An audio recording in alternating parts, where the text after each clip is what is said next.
Be ready after 10 seconds, 5 seconds, start. At the outset, I congratulate NIA and all its personnel for organizing R.V. Raju Memorial Lecture as part of NIA Day celebrations. Late R.V. Raju was the first DG of this premier counter terrorism investigation agency. The national security environment in India is determined by its geographical attributes, socio-economic milieu, as well as by regional and global developments. India is the seventh largest country in the world in terms of area, second most populous country, the third largest economy in terms of purchasing power parity, and one of the oldest civilizations with unparalleled cultural, religious, ethnic, and linguistic diversity.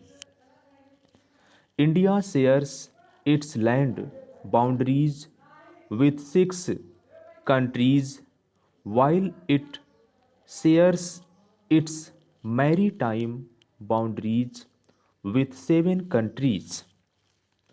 It is in this context that we should understand the national security challenges that India faces in the 21st century.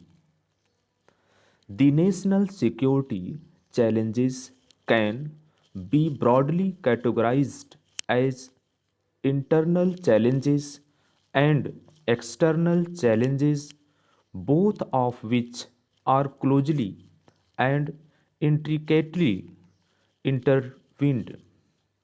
The internal challenges include the growing radicalization in our society, separatist movements, insurgencies, communalism, and Maoist violence.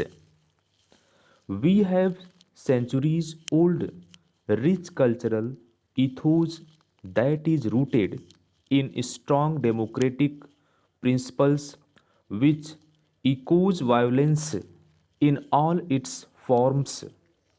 However, there are certain misguided elements who continue to use violence as an instrument to achieve political goals.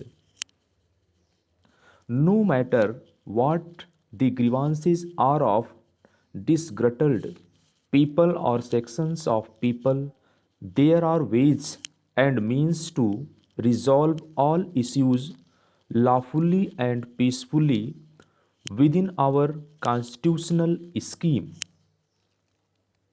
Having said that, I would like to point out that of immediate concern to all of us on the internal security front is the growing radicalization in our society.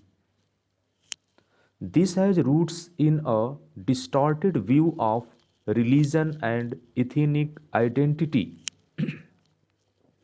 We have witnessed this phenomenon in the unending spiral of violence in different parts of our country, including the Kashmir Valley, in the insurgent movements in the northeastern region, and the left wing extremism affected areas in the hinterland.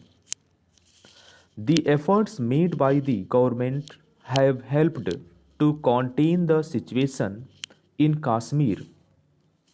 There also has been a significant decline in the incidents of violence by Maoists, and the northeast is largely peaceful. The historic peace treaty with the Naga rebels NSCN-IM was one of the successful initiatives and shows how long festering political issues can be resolved peacefully to the advantage of all. Friends, as you know, India is now the fastest growing major economy in the world. I firmly believe in opposition having its say and the government of the day its way. This essentially means that the sides respecting and accommodating each other in the process. All that I can and would like to do is to try to make you all speak and act to enable effective functioning of the House. I certainly cannot be like a headmaster herding the errant students on the path of discipline. I know for sure that I would not work that way. It shall be my endeavor to promote an atmosphere of cordiality and trust in each other. Our nation needs a new normal in the functioning of our legislatures. It shall be my endeavor to enable this august House reach such a new normal with the cooperation of all of you. Nation building through all round and speedy socio-economic development is not the sole prerogative and responsibility of the governments of the day. It is a national task requiring national effort.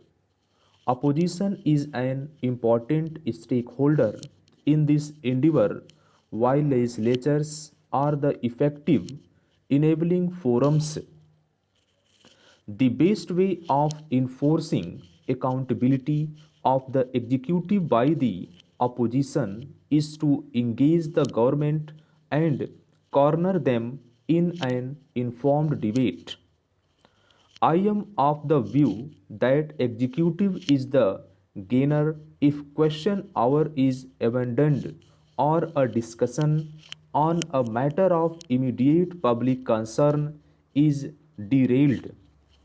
The executive also needs to acknowledge that it is in their interest to take opposition on board since any legislation with the constructive support of opposition enhances the public esteem and acceptability of the laws made. A new normal in the functioning of our legislatures is possible with this enlightened approach. As a member of this august House for 19 years and most of it as opposition member, I am aware of the sensitivities of both the sides of the House, the rules of business, the rights and privileges of the honorable members, the feelings and even frustrations on some occasions. I am also conscious that eminent persons had presided over the proceedings of this august House with distinction. My immediate predecessor, Sri Hamid Ansari, did so for 10 years. It shall be my endeavor to uphold the traditions and standards set by these worthy people. All that I would like to appeal to the honorable members on this occasion is that keep in mind the poorest and the most deprived before you say or do anything in the House. Stop.